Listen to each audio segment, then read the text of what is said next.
I'm going to start with it's going to be a basic question, but I think it's tricky. What is your title? No. Right? Yeah. Yeah. Because I don't know who could do something like this. I'm the Chief Operating Officer for Michigan Central, Okay. and I also head up the innovation, anything that we do around innovation. Take me back. I love this. I love history. I love when people start to say how something was created. So do you remember that first conversation where you said, this is going to work? Yeah. I think I had some really great mentors. I've been with Ford Motor Company for 25 years, and I had really great mentors who I actually watched try to do something different in the company. And it's hard, right? Corporate systems are made to keep everybody moving in the same direction. And so this is going in a very different direction. And I remember understanding kind of the story behind this and what this was. And it was big, it was scary, it was complex. And I'm like, I think I could put some order around that. I think I could actually do that. And I think Bill Ford's vision is grand, right? He wanted to, one, bring this building back, give it back to the community, but two, if he was going to do that, how do you create a place that we could all work together? If you think about the future of innovation, it's really about collaboration. Mm-hmm. There's so much we could do if we did stuff together. And so if someone's going to have that bold of a vision, you can't let that fail. Mm-hmm. And I saw it, and I saw the opportunity, and I knew what skills I had and where I had to close some gaps. And I wrapped a program around it. When you, for the early stages, because you said Mary, I guess in terms of picking out, seeing that we all knew this building was decayed. Yeah. We all knew this building was really a sign of what was, but not what could be. Was it hard to convince others, your vision? I think, well, it was Bill's vision. I think people didn't quite get it, and I don't know that they do. I find that once you get people here, mm-hmm. it makes sense. Mm-hmm. But if you're describing it and you're talking about it, no one's ever done something like that before. And then they're like, why would you? And so when you get here and you see the energy and you see the companies all coming here in place, you start to understand what this is and the potential. So I want to talk a little bit about the physical changes and then also the businesses and bringing people in. Sure. Physically, kind of run through. You can't run a list of what you accomplished, but you came in. What was your biggest obstacle? I think that when a traditional real estate project, once you create the construction drawings, the machine starts moving, and this was one that we didn't know enough up front, and so if the machine was going to move, we were going to make some mistakes, mm-hmm. and so. The construction manager, his name's Rich Bardelli, he's an amazing construction manager, and I built a really strong relationship with him, but we're both Italian and very spirited, so we had some great conversations. But you have to stop, right? And so I look back and I think, I wanted to save a lot of things. I wanted to reuse a lot of things. I wanted to make sure that we just didn't replace it with all new materials, and where we could save some of the decay, because we're doing a restoration. Everybody wants you to bring it back to its original grandeur, but the stories are part of the decay is part of the story, and so how do you maintain that?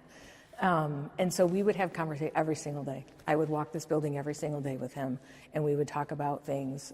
At one point, we had 4 warehouses full of pieces that we've saved, the broken marble from the floor that we had to replace. That's in the warehouse. We have countertops. We have, you name it. And we're finding, you'll see as you walk around this campus, the rail ties are the new fence mm-hmm. that you see when you walk in, because we saved all of those things. We knew we could reuse them. Talk to me a little bit about the entryway in terms of things that you saved, because you were talking about the pillars, you were talking about the floor. Yeah. So a lot of the rose marble we were able to save. That rose marble is beautiful. We were able to polish it and keep it, but you had to replace a few pieces. The ceiling is all restored. I think there's 5,000 tiles only that had to be restored or replaced out of the 39,000 tiles, mm-hmm. but every single one of them was touched and grouted and cleaned. We looked at areas where we could replace with new materials. Mm-hmm. So the wrought iron windows, They're the existing wrought iron windows, but all the detail around it, we leverage the Ford Advanced team, and it's all 3D printed. And so it's a mix of old and new. It's a mix of, we tried to keep decay where we could. There's areas where we were able to keep graffiti because it's part of the story. Right. So yeah, there's a mix. Talk to me about your story with this train station, because you mentioned a few things. Yeah, everybody has a story. It's one of the things I love about this. I love being in here. I actually volunteered to be the greeter when people are coming through here because I love watching people's reaction. They all have a story. Somebody came through this train station. My father-in-law went to war out of the station. My parents are both immigrants from Italy, and my mom came from New York through this train station. It's where she met my dad, and I think I wouldn't be here if that didn't happen. And so there's meaning behind it, and it's a labor of love. What about so you take this old piece, but now it's becoming a new industry, a new technology. How do you blend that, and how do you make others interested in saying, yeah, I'm going to bring my company there? Yeah, it's hard, especially post-COVID, because people aren't really going back to work, right? Completely. In the startups, you got to give them a reason, right? For the startups, we actually focused on what could we put in place and how do we leverage the unique infrastructure of the buildings that we have, and I'll call it the campus, that would make them want to get up every morning and come here. And so there's things like we have a tunnel that goes through the basement, so now I can get vehicles in. We have the infrastructure on Michigan Avenue. It's a large road. We partnered with the state and the city. The city allows us to do real-world testing in the streets, and we can fast-track permits. If I'm a startup, it takes about 6 months to get a permit, typically. Well, now the city's able to turn that around for piloting purposes and testing purposes within 48 hours. And so those are the reasons that the startups are like, we want to come there. You're going to help us, and I have a short runway, and I need all the resources I can get. I think the partnerships that we're able to support, so we have a partnership with the Port of Monroe. We have worked with the state. This building allows a view for miles, and so we've partnered with the state to create an aerial innovation zone where we can, right now, you have to have your eyes on drones. Well, I can create an operations center on the 14th floor, and I can put people up there, and they can watch drones. So now we can actually test delivery with drones, or infrastructure, viewing infrastructure with different drones. And so you have to look at the unique characters of this building and why it made sense for people to come here. And that's what we tried to do. We used all of these infrastructure pieces to create this innovation layer that gives reason to people to get up every day and come here. What do you see this place being in 2 to 3 years? I think it's going to take time. We are in front of council right now trying to get the rezoning so that we can get a hotel on the top 3 floors. I think you'll see that. I hope we see density. I want to see tremendous programming. Some of the first tenants in this building will be youth training, so Google Code Next, which I love that they're going to have classrooms in this building, right? Because there's so much history. And so I hope you start seeing the vibrancy. I hope you start seeing people coming and celebrating for special occasions, as well as then kind of just open to the public. When you walk through, do you have, when you walk through, what's your feeling? I still get emotional. There's times when I walk in and I still get really emotional because you look at it, it's so beautiful. It's so beautiful. It's and you art. think, it's art. Yeah, it's art. And we were just chatting. Lisa Ford, Mrs. Ford, played a tremendous role in this around the design and picking the materials. And Mary Culler and Lisa Ford and I were chatting yesterday just about all of our stories. Like, do you remember when we were talking about this? Do you remember when, somebody brought in the faucets and we were like, where are those going to go? The bathrooms are beautiful, and that's because we've made sure the bathrooms were beautiful. So it's just kind of nice to reminisce. Right. And right now we are in the men's waiting room. Yeah. Tell me about this space. This, it's beautiful. It's gorgeous. It's beautiful. The wood is amazing. The detail on the columns is amazing. There was one ceiling tile left in this whole room, which the construction team was able to make a template of, and that's why we have the ceiling that we do. It was, I think, though, as you know, real estate projects are about timing, cost, quality, and I think it would have been less expensive to not put the wood back the way it was. And I think those are the types of things, when I say it was brought under to protect the vision, we were like, we'll cut somewhere else, the wood's got to go back. Right. It's a magnificent room. And so this room is pretty special when you walk in there, because I think that was one of the, I'll call it the fights, right? That's something we fought for. Yeah. Was there anything that you fought for that you're like, I still can't believe I'm fighting for this, but it seems so important? You know what I mean? It could be just a little something. Yeah. Gosh, there's probably so many. The graffiti on the walls was a big deal for me. I like that. It was a big deal to be able to keep that. And obviously the Historic Preservation Office, it was a conversation we had to have with them, because there's a, tremendous historic credits that you get when you do a restoration like this. And that wasn't in the plans for them. They were like, no. And so I think it makes a big difference when you walk through and you can see those decaying moments where it's the graffiti, whether And the it's... graffiti, where do you think that came from? What time period? Do you have any idea? Oh, no, but it was everywhere. We only could keep it in a spot. Okay. But And why is it important to keep the graffiti? I think it goes to the part of the building story. And the decay of this building is as important as what it was in the original days. And so you'll find pieces of it. I can see the pitting on the columns that we never fixed. The graffiti is another one, as I mentioned. There's just little pieces. There's a stairway that we found behind a wall.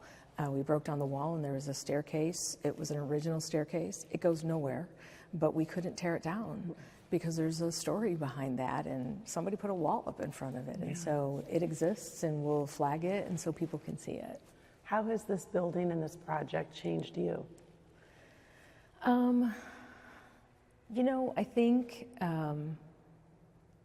there's just a love and an appreciation for the city, for the people. I've learned so much with the community. We spend a ton of time talking to the community, and their stories make it really important to do this right and do this for them. I also think from a business perspective, when I think about business, like this could be game changing for a lot of major companies, including Ford, which I love. Honestly, I don't know what other job I could do after this. Right. There's nothing. When this opportunity came up, I had to jump on it. What do you think the transformation is going to mean for the city of Detroit? Oh my gosh, you can already see it. I mean, the park out in front, the city put $4 million into Roosevelt Park, and they redid the whole park because of the investment that was made here. Just recently, DCFC announced the hospital site, and they're going to put a stadium there. And so you start seeing the economic development growth around us because of the investment that Bill Ford made here. What are you going to be thinking on June 6th? Oh my goodness. I don't know. Your to-do list, right? I think I got to get there, and then I'll breathe. Once it starts, I'll breathe, but we got to get there. Yeah. It's a big event. All right. I'm excited for it. It's going to be great. Yeah, I know. It's going to be great. I know. Yeah, it's amazing, isn't it? Has anyone already asked, saying, can I have a wedding in here? Oh, so many. I actually got 3 this week about, can I just take my first look pictures before the opening? Yeah, Wait, so this is it. There was a wall, and the wall was here? The wall was covering it, and when they broke down the wall, there was a staircase. And so I was like, don't tear it down. And it just goes... Just goes to nowhere. Nowhere. It probably went to the mezzanine in the past. Okay. But, I mean, the detail is just amazing. Yeah. And then there's a little graffiti underneath that we left, too. Oh, I love that. It's a moment. And I love the stain. Yeah.